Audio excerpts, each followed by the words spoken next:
Ah yes, yet another beautiful morning here at Rats Valley, the one true American colony. The only American colony as it stands. Now, I'm sure you're asking yourself, Rat Knight, why are these strapping, handsome lads shooting at a bunch of barrels? Well, my friends, these beautiful, hard-working American soldiers are preparing themselves. What are they preparing themselves for? Well, today, my friends, we are finally going to do it. We are going to begin raiding British settlements. So buckle up, sweetheart, because it's going to be one wild ride.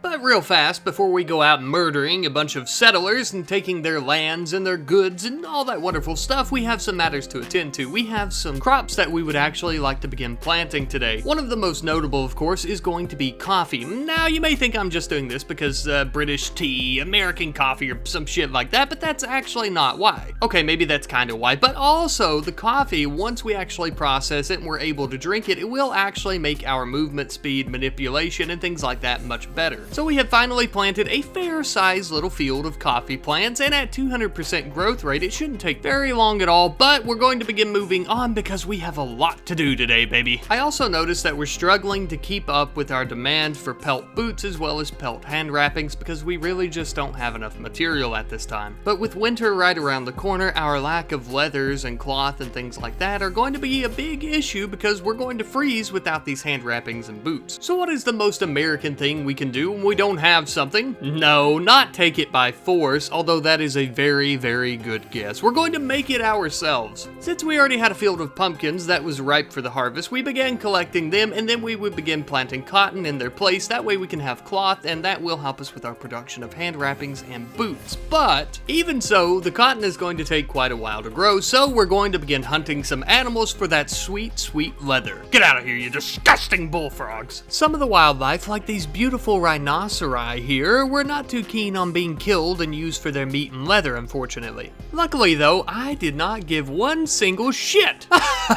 So long, stinky horn boy. We continued our mass slaughter of the, hunting of the rhinoceri, up until we had killed every single last one, and they were perfect because they had so much meat and leather for us. Now, granted, of course, their leather wasn't exactly perfect for keeping our hands nice and warm during winter, but I don't know, you saw how they looked at us. We had to slaughter them. Besides, it wasn't like we were going to waste the meat or anything. We even used the heads for decoration around our bunks and dining halls and other structures. For this particular rhinoceros, though, we would give it to our general, our commander, Henry. I actually don't know what rank Henry holds here in the army. I just think of him as kind of a leader figure. That's about it. Some time later, though, we would begin building some very small and portable mortars around each side of our fortification. This would help us ensure that the western and eastern wings of our fortress were well protected. Now look, I didn't do this for any specific reason or anything like that. I really just done it so that we could have more mortars and thus,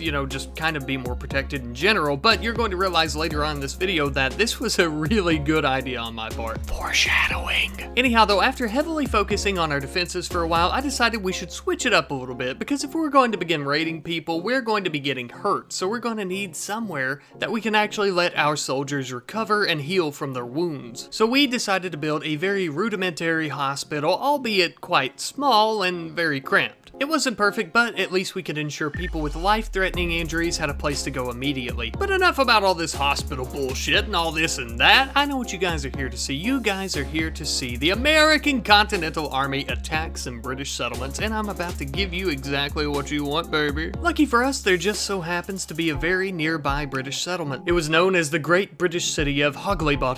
Hey, don't look at me, I didn't name it. Yes, I did. But enough about my wonderful ability to name English cities. It's time for us to invade this settlement and take down the British. So with a hop and a scotch and a twiddle of our thumbs, we began marching all the way over there. Just after arriving at the city, I kind of shit my pants a little bit because I really was not expecting there to be this many enemies. Don't get me wrong, we outnumber them for sure, and we can definitely win at the end of the day in this battle, but I don't want to be carrying back about 20 or 30 dead bodies. So we would need to think a little bit outside the box on this one to ensure that we don't lose a bunch of our our own soldiers. Now luckily we did bring our pack donkeys, and along with our pack donkeys we brought a bunch of materials like steel as well as wood. Now what we're going to be using this steel and wood for is a little secret.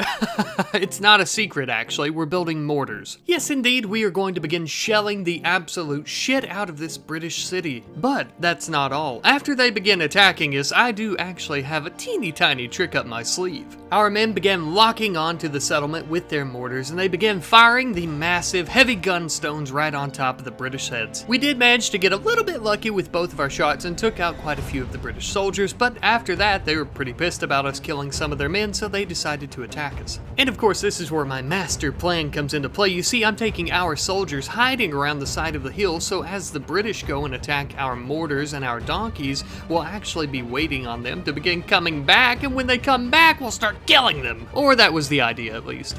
And in the end, it seemed to have worked out as the British forces began fleeing their own city. We were victorious without any casualties. Yeah, many of our men were extremely injured, but none had died. Now, by this point, we cleared out most of the buildings throughout the city, but this one in particular had a massive, filthy, disgusting stockpile of tea. Oh, we should have known we would find this here. This shit is like crack cocaine to these bastards. I'm just joking, I love the British. But no joke, this was an absolutely massive stockpile of tea, but there was actually something much more interesting just beyond this door. We could hear some sort of noises of rumbling and grumbling, and when we kicked open the door, there was a damn fully grown British governor within. And if there is one thing that you do not do, it's get between one of these little buggers and their stash of tea. I was hoping to capture him and sell him to the French as a slave, but unfortunately our men had other plans. Ah, damn it, the French will never buy him like this. They sliced him up like a damn tomato. Oh well, I suppose, nothing for us to do now but leave.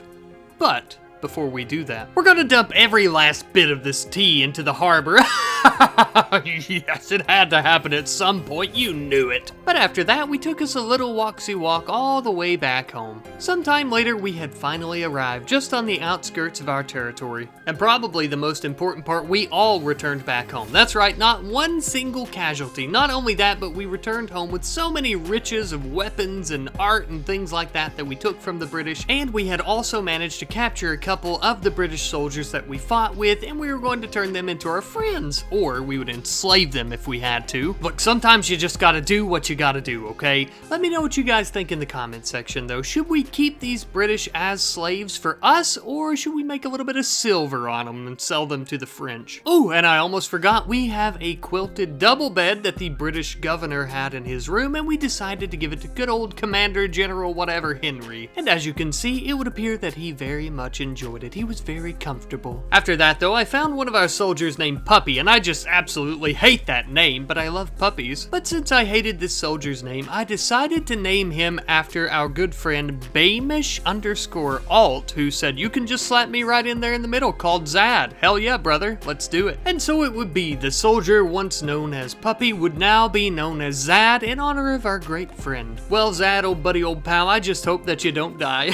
I'm sure that you won't. By this point though, Rats Valley, the one true and only American colony, was a powerhouse of a fortress. It was absolutely gorgeous to marvel at, a marvel of engineering as well, of sorts. But even with as marvelous of engineering as we had, there was still so much more that we could do, so much more we could research and create. We only needed some wood. So after collecting a bunch of wood, we would then begin digging out a massive section of the southern hill for a true modern miracle. But first, we've managed to enslave the British soldier known as Trev, a trafficker, if you will. Well, look, I don't know what he's been trafficking, but I'm pretty darn glad we didn't let him join us now. For the time being, we'll just toss him in this shitty little bunk until we can figure out what to do with him. Maybe we'll let him clean our boots or the floors or something. But for now, we must return to our glorious work inside the mountain with our modern technologies. I'll give you all one guess as to what this modern technology is. If you get it right, I will kiss you on the mouth with tongue.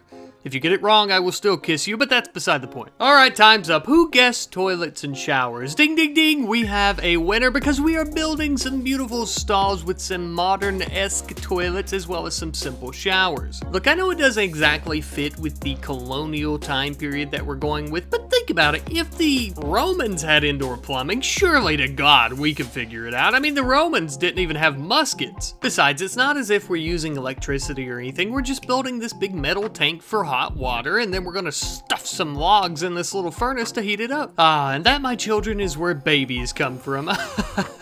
Wait, no. Sorry, I lost my train of thought. I got excited when I saw all these plump American hams. The soldiers were actually kind of pissed about the showers because they were so impatient they didn't wait for the water to heat up. And apparently that's my fault somehow. But anyhow, it's time for some more research. We decided to begin researching sauna technology, and then this is going to actually give us access to fueled sauna heaters as well as sauna seating. I've actually never created a sauna with the Dubs Bad Hygiene mod, but I assume that it's actually going to boost people's moods and thus lower the risk of them having mental breaks and blah blah blah blah blah. You understand what I'm getting at. And honestly, our research was going quite well. It was very efficient and very effective until, yes, we have a massive tribal raid. Now I know what you're thinking, a tribal raid, Rat Knight, that's simple, you've defeated 100 of them before, and I thought the same thing. Well, this couldn't be bad. It's bad. Not only are we being raided by these tribes people, we are being raided in 3 separate groups. All of them have a just absolutely shit ton of people, okay? This is a lot. And this may sound silly, but I am genuinely afraid of this raid. Not because I think we'll lose, although that is definitely a possibility with a raid of this size. I think we can definitely win. I just think we are going to have massive casualties. But my friends, I'm afraid I must keep you waiting on the result of this grand battle, for it shall happen in the next episode.